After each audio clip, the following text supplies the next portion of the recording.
2 years of labor for nothing. Oh, let's see what his problem is. This is from Quinoa.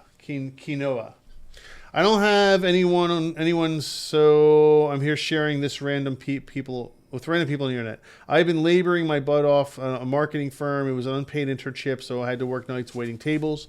I was trying to learn about digital marketing. Ooh, right up your field.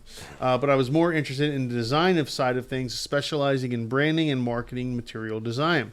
Since I was working really hard and everyone at the firm, including the CEO and many of the long-term clients, liked me and my work, so I was hoping they would offer, if anything, an entry-level position. If any entry-level position opened up.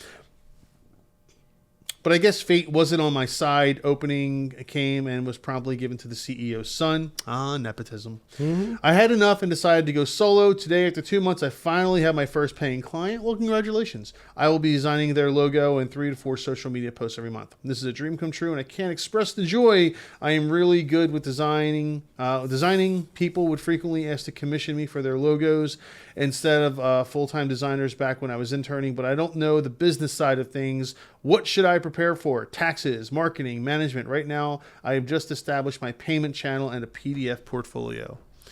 Okay, so how do you turn a talent into a business is basically what they're asking. Yeah. So, honestly... Lots of ways. Yeah. Lots of things you have to do. So, with stuff like this, people totally underestimate Fiverr, get a freelancer. Yep. And it's a great way to start to build your portfolio. That's the one I use. Upwork. Yep. If you can get listed on all those sites and you start building a decent portfolio, you go from that step to agency step or having your own firm step. What that allows you to do is not have to worry so much about the pricing of things and a lot of stuff, because you'll be competing on whatever level those platforms are competing on while you're building your portfolio. And I always tell people, like, it's a matter of balance of time and money. If you have more time than money, you can take on more work at a lower rate, right, and build your portfolio. When you start having more work than time is when you need to start raising your prices. Correct. Right? That means you're getting good enough and you're getting enough exposure and clientele that people are willing to wait or pay more for your service. But in situations like this, absolutely start with those types of things. You can set up your own little agency looking website and all that stuff. Yep. But if you're not going to get hardcore into marketing your agency, if you just want to freelance for a couple of years and kind of learn the ropes, those types of platforms are absolutely the way to go. Yeah.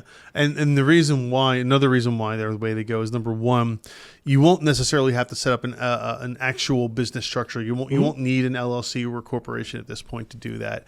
You won't have to worry about contracts and things, because one of the things, unfortunately, I see with a lot of young developers and designers is they'll take on their own a big contract with somebody, do all the work, and then the person doesn't pay them or pays them, oh, I didn't like what you did. So, and then of course they're using it, but I don't like what you did, so I'm not paying you for it, or I want to pay half, or you should be lucky I'm giving your name to people, or, that's my favorite is the exposure credit. Yes. Oh yeah, I'm going to give your name to thousands of people. You're going to be so overwhelmed with business, but just do this one for me for free, So I see that happen to a lot of to young developers and designers. 30 years in business, I've only ever seen that work once.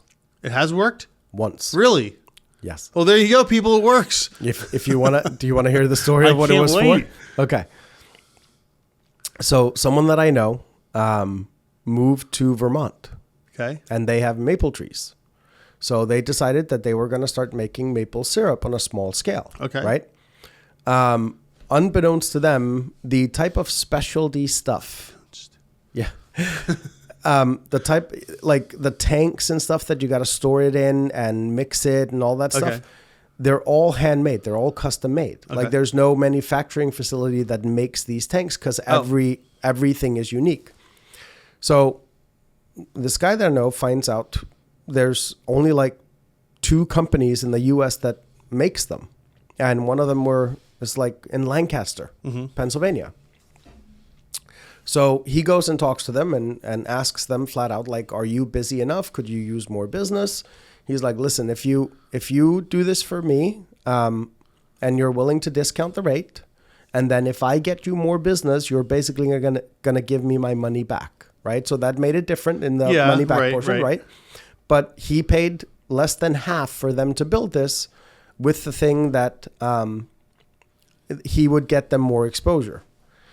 So he documented the entire journey of creating these things, created a YouTube video around it, where he got it from, all that stuff.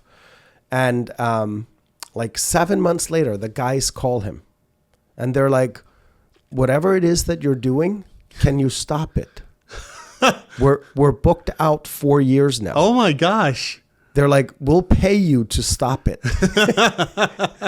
But it was because it was such a niche industry that nobody talked about it. Nobody knew where to find these vendors. So now all of a sudden, when people were searching for like maple syrup tanks, or that was the only video that was available that had the contact information of that manufacturer in Lancaster, and it was enough to book them out for like years. So I can see it working. It's in a situation like that. It's the only time I've ever heard of that. Oh, but I'll get you exposure where it actually worked. Wow, that's crazy.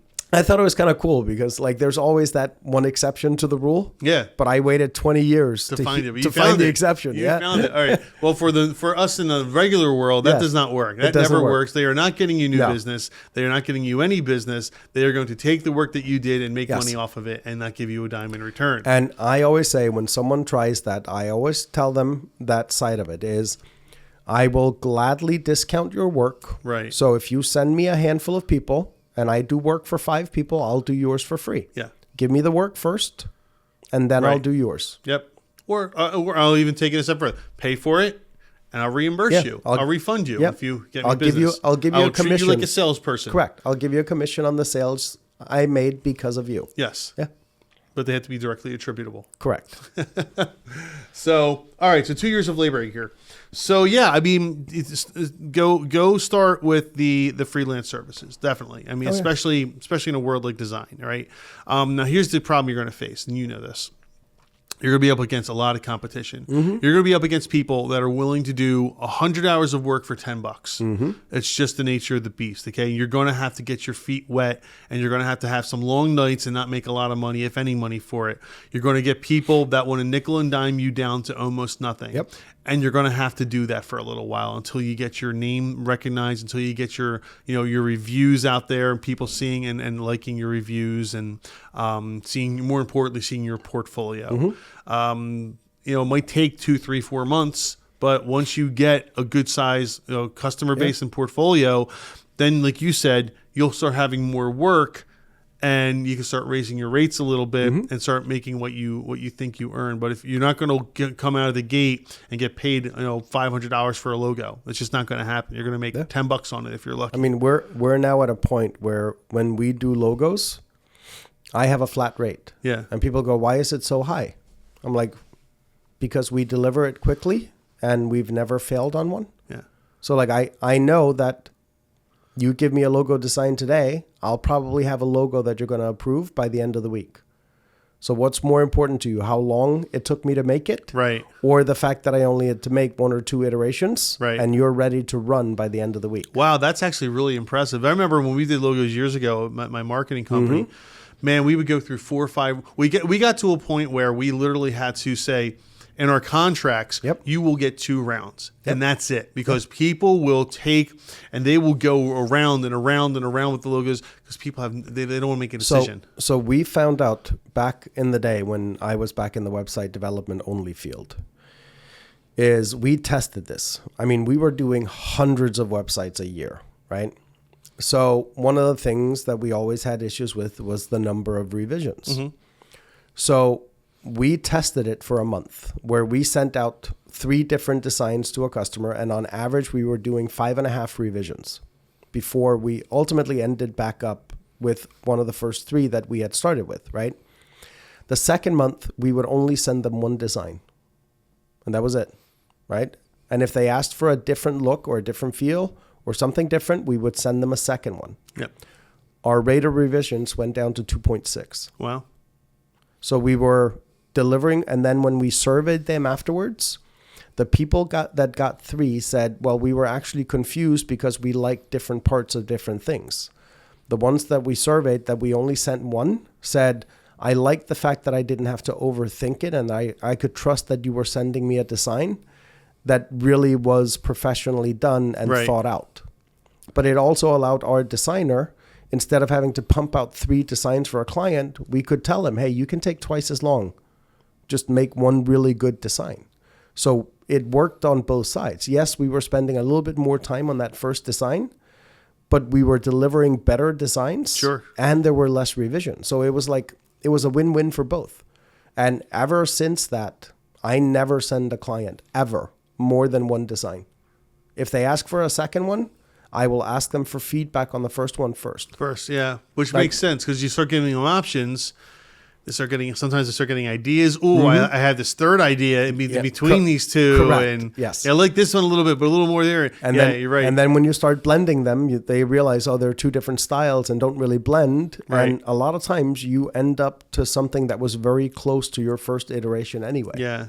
Because the reason they're coming to you is because they don't know what they want. Correct. They have no idea what they want. And They know what they want, they make it themselves. And they don't know how to set it up or what it should and look so, like. And that was always my favorite is I'll know it when I see it. Mm-hmm. Those are the clients you run from, by the way. Yeah. Anyone ever tells you I know it when I see it, you run away from them. Yes. Okay. For everybody else, yeah, you're right. You give them too many options, they're going to be overwhelmed. They're not going to know what to do. Yeah. And part of what we found out It's the fear of making a bad choice. Yes. Yeah. Part of what we found out is part of the problem was our intake process. We weren't being thorough enough when we were onboarding them. So by modifying our onboarding process, which is also why we can deliver logos as quickly as we can and as accurately as we can, is because we developed our intake process on understanding what we needed as far as an output goes. Mm-hmm. So now our original questionnaire, when we would take on clients for a logo, used to be like 7 questions. Now I think it's 22. But with those 22 questions, we're able to pretty much nail down exactly what they're looking for in the first or second iteration, which is pretty good. That's great. So it makes me think that there's a solution here somewhere. So I've been seeing more and more videos now where someone would ask their significant other, usually a guy asking a girl, hey, where do you want to go to eat? And then no one can make a decision, right? Name like 5 places. Oh, I don't know. Now I'm seeing videos where guys or the person is taking that idea and saying to their significant other, guess where we're going to eat? Mm-hmm. And the person's like, are we going here? Yes, you got it. Right? Yep. I can see something like that here where 100%, right? You would do that with the client. That you sit down with them and you go, do you know where we're going? Where? Your favorite place. Yeah. We're going to the steakhouse? Yeah, that's exactly where we're going. Yes. Right. So how did you guess? You can do that. You can do that with your logo designs. I don't know how, but I'm sure you could use that same type of manipulation with your logo designs. One of the things we ask for is for them to find 5 logos that they like. Yeah. Right. And then we understand who their target audience is. So what we're looking for is not to copy the logos they like. Right. We're trying to see what style they like. Right. Because it's a matter of meshing the style they like with their target audience. So we used to ask for like 2, like give me 2 logos you like. Now we ask for 5 because it gives us a much better rounded view of what is it that they like. Because sometimes we find out it's intricacy. Mm-hmm. Sometimes we find out it's simplicity. Sometimes it's curves. Sometimes it's hidden meanings, right? So by having them give you a few more, you get a much better insight into what it is that, like, what makes them go, oh, that's cool. Very cool. So, so this is, again, quinoa. Good luck. And by the way, those 2 years of labor were not for nothing. No, they're not for nothing at all. No, you've learned a lot. Yes. You've learned a lot. You learned how to, number one, obviously you increase your own skill set. But number 2, you learned how to deal with people, which is really the hardest part of any business is dealing with people. Yeah. You've dealt with upper management, I'm sure. Okay, you've seen the inability to make a decision at upper management sometimes. You've seen the redundancy, 7 people trying to make a decision on one thing and nothing ever gets done. You've seen one person say yes and you go through and then the next person says no. I mean, you've seen all that stuff. So, you know what it's like to be a good leader, bad leader. You've seen it all. Oh yeah. You haven't lost a thing here. No. You've learned more in those 2 years than you would at any school. Yep. So don't think it was 2 years of labor that went to waste.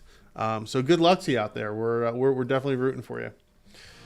Remember that if you have questions or comments, please drop them below and we will prioritize actually answering the questions on these videos.